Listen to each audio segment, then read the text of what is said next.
Assalamualaikum warahmatullahi wabarakatuh. Halo, perkenalkan nama saya Wijayanti Lesnusa dengan NIM 2020-73116. Pada video kali ini saya akan menjelaskan sedikit tentang materi evaluasi investasi untuk memenuhi nilai UAS dari mata kuliah Ekonomi Teknik. Apakah kalian tahu apa itu evaluasi investasi? Suatu investasi merupakan kegiatan menanamkan modal jangka panjang, di mana selain investasi tersebut perlu pula disadari dari awal bahwa investasi akan diikuti oleh sejumlah pengeluaran lain yang secara periodik perlu disiapkan. Pengeluaran tersebut terdiri dari biaya operasional atau operation cost, biaya perawatan, dan biaya-biaya lainnya yang tidak dapat dihindarkan. Adapun berbagai metode dalam mengevaluasi kelayakan investasi yang umum dipakai, yaitu yang pertama, metode net present value. Metode ini menghitung nilai bersih pada waktu sekarang atau present. Asumsi present yaitu menjelaskan waktu awal perhitungan bertepatan dengan saat evaluasi dilakukan atau pada periode tahun ke-0 dalam perhitungan cash flow investasi. Yang kedua, metode annual equivalent. Metode ini merupakan kebalikan dari metode NPV. Jika pada metode NPV seluruh aliran cash ditarik pada posisi present, sebaliknya pada metode AE ini aliran cash justru didistribusikan secara merata pada setiap periode waktu sepanjang umur investasi baik cash in maupun cash out. Yang ketiga, metode Benefit Cost Ratio atau BCR. Metode ini sering digunakan dalam tahap-tahap evaluasi awal perencanaan investasi atau sebagai analisis tambahan dalam rangka menvalidasi hasil evaluasi yang telah dilakukan dengan metode lainnya.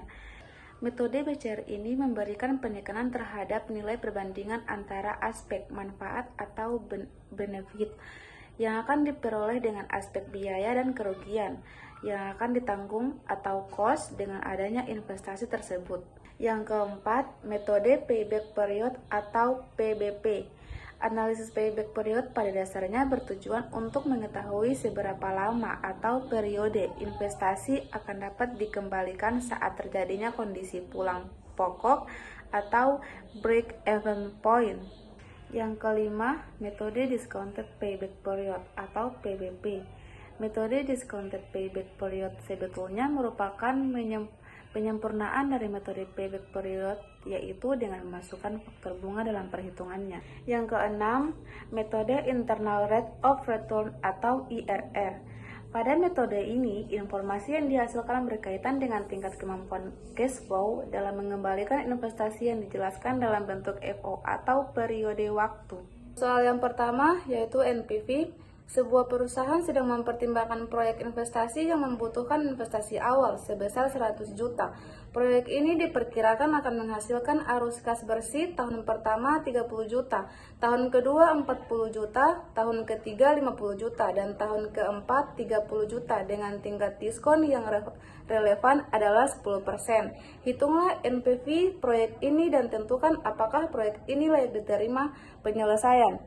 NPV sama dengan 30 juta dibagi dalam kurung 1 tambah 0,10 di pangkat 1 dijumlahkan sebanyak 4 kali dikurangi 100 juta sama dengan 27 juta 272.727,27 ditambahkan 33.057.851,24 ditambahkan dengan 37.565.740,05 tambah 20.490.4.305 dikurangi 100 juta sama dengan 118.386.721,61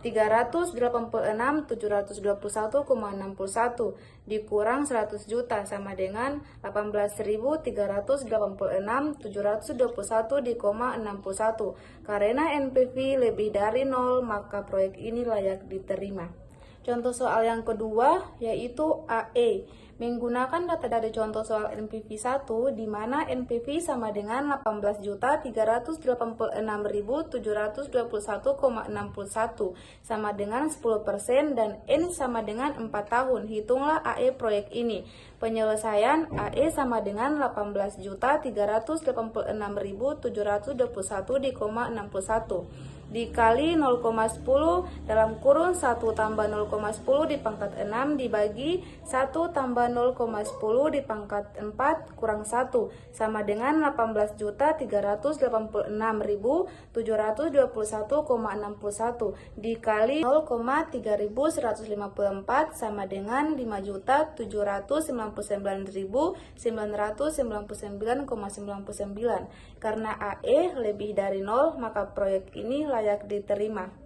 Contoh soal yang ketiga yaitu IRR. Sebuah proyek investasi memerlukan investasi awal sebesar 120 juta dan diperkirakan menghasilkan arus kas bersih tahun pertama 40 juta, yang kedua 50 juta, yang ketiga 60 juta. Modal perusahaan 15%, hitung IRR proyek. Penyelesaian IRR sama dengan 0,10 ditambah 2,764.849,63 dibagi 2.764 di 84963 dikurangi minus 7,953,290,76 dikali 0,15 dikurangi 0,10 sama dengan 0,10 ditambah 0,25796 dikali 0,5 sama dengan 0,1128898 sama dengan 11,29%. Karena IRR kurang dari modal 15%, maka proyek ini tidak layak diterima. Contoh soal keempat yaitu BCR. Sebuah proyek memiliki PVB sebesar 300 juta dan PVC sebesar 270 juta. Hitung BCR dan berikan keputusannya. Penyelesaian BCR sama dengan 300 juta dibagi 270 juta sama dengan 1,11. Karena BCR lebih dari 1, maka proyek ini layak diterima. Contoh soal kelima yaitu PBP. Sebuah perusahaan menginvestasikan 150 juta pada sebuah mesin baru. Mesin tersebut diperkirakan akan menghasilkan arus kas bersih tahunan sebesar 40 juta. Hitunglah payback period. Penyelesaian PBP sama dengan 150 juta dibagi 40 juta sama dengan 3,75 tahun. Jadi investasi akan kembali dalam 3 tahun 9 bulan. Sekian dari video singkat materi evaluasi investasi saya. Saya atas nama Widiantiles Nusa dengan NIM 2020-73116 mengucapkan wassalamualaikum warahmatullahi wabarakatuh.